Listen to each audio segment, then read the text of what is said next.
Vision is seeing beyond what your eyes can see. Woo. It is seeing beyond what your eyes can see. Because you know what? Sight is common, but vision is rare. Maraming may mga mata, pero bibihira ang nakakakita. Woo! Tingnan mo nga yung katabi mo, mata sa mata. Alam kong may mata ka. Amen. Pero ang tanong, nakakakita ba yung mga mata na yan? Ano ang nakikita ng mata na yan? Ang nakikita ba kahirapan? Ang nakikita ba kakulangan? Ang nakikita ba yung sakit at karamdaman? Kapatid, we must see beyond what the eyes can see. Sight is the function of the eyes, but vision is the function of the heart. Woo! Hallelujah! Amen! That's why God wants us to live not according to sight, but He wants us to live according to the vision that is in our hearts.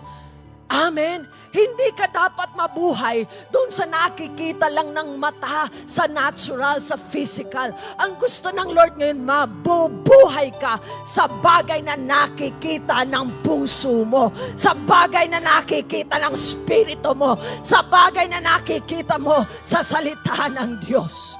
Can you say amen? Because 2 Corinthians 4:18 says, the things that are seen are temporary.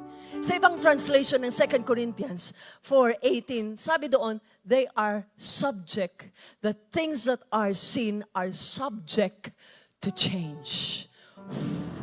Subject to change. Kaya pala yung nakikita mong sakit at karamdaman ngayon, they are subject to change. Because by the stripes of Jesus, we are healed. Yung nakikita mong kawalan ngayon are subject to change. Because my God shall supply all of my needs. All these needs are subject to change. Woo! Hallelujah!